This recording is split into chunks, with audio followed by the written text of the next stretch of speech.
Okay, so let's practice some more with both C and D. And notice I did these both in radians because I know we can always get more practice working with radians more than we can with degrees because we're so comfortable with when we're dealing with degrees. Alright, so let's draw ourselves an XY axis. It's positive, so it tells me I'm going to go up, and we're looking at going by fourths. So each hemisphere is being divided into 4 equal parts. If you want to do there, there, there, and there, there's 4 equal parts. And just kind of wrapping this up, okay? So I want to hit 11 of these. There's 1, 2, 3, 4, 5, 6, 7, 8, 9, 10, 11. Right there. That is me drawing theta equals 11 pi over 4. Okay, so now let's get some coterminal angles. So alpha, we're going to go with 11 pi over 4. And I can either add 2 pi, I'm going to go ahead and subtract because I know that it's still going to come out positive. So 11 pi over 4 minus 8 pi over 4 is going to be 3 pi over 4. So alpha could be 3 pi over 4, and let's double check. If I started on that positive x-axis and I rotated up, there's 1/4, 2/4, 3/4, and it lands right there.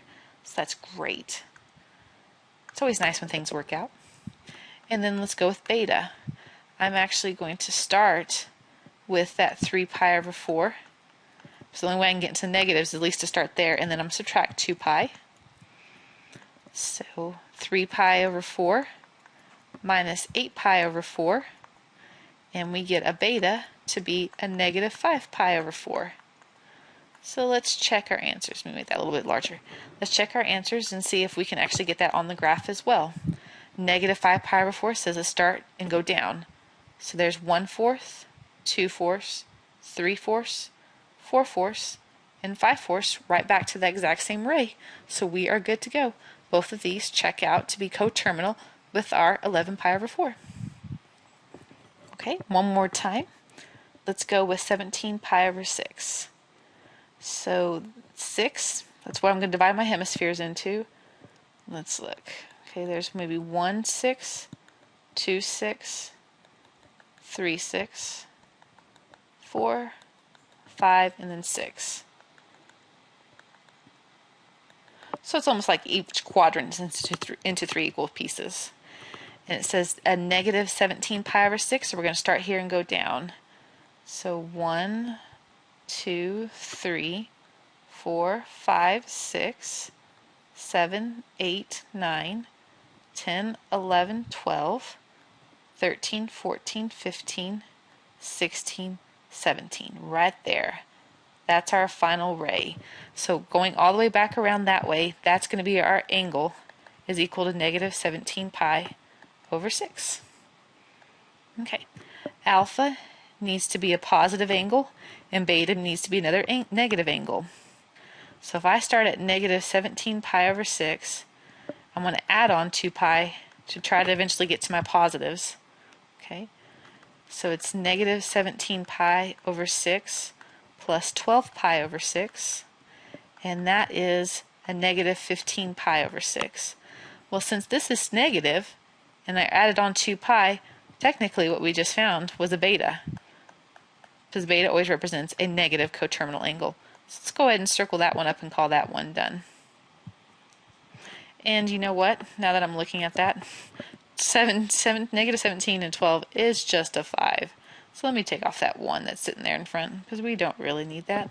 Let's just stick with, how about negative 5 pi over 6? There we go. And let's check.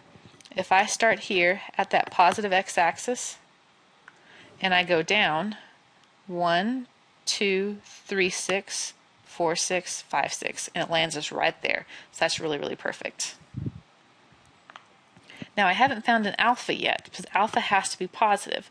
So what I really want to do is then start with the negative 5 pi over 6.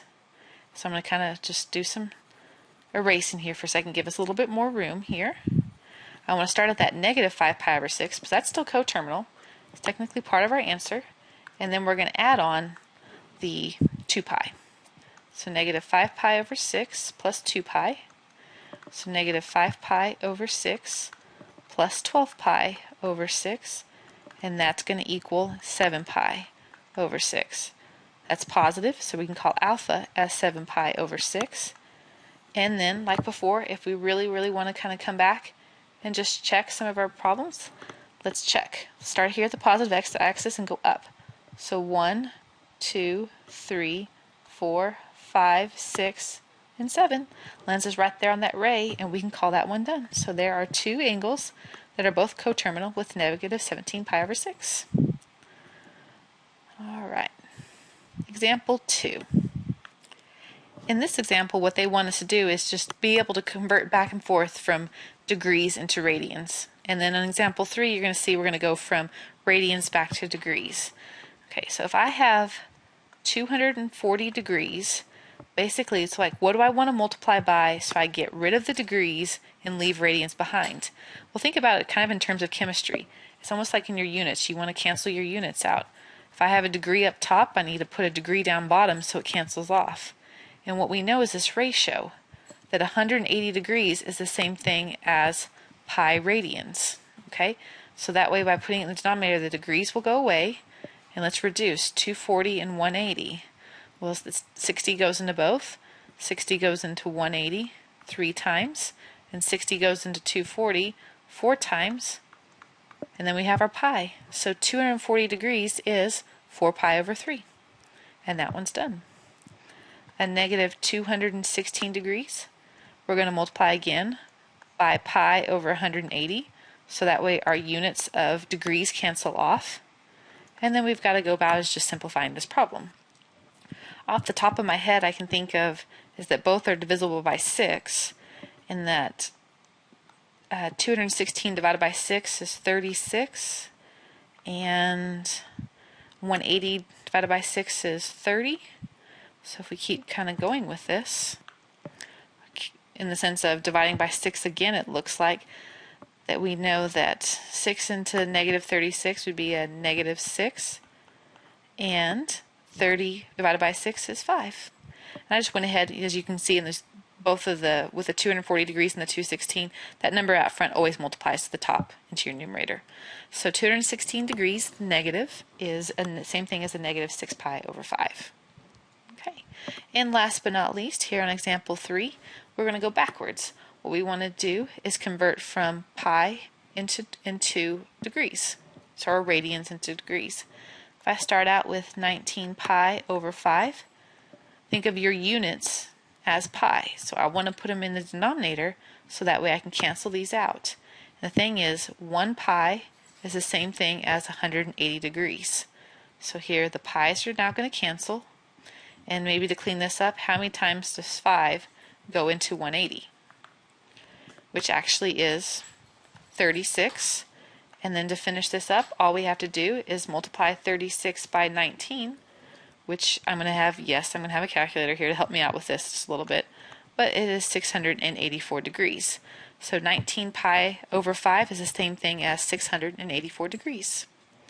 And last but not least, a negative 11 pi over 12. Again, we're going to multiply by 180 degrees over pi, so that way our pi's cancel out. We'll be left with degrees. Let's see, 6 goes into 12 twice. 6 goes into 180 30 times.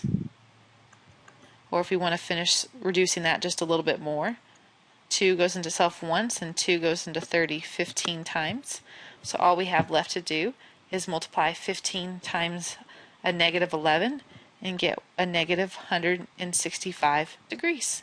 And there we go. We have solved our problems on how to convert both from radians to degrees and from degrees to radians.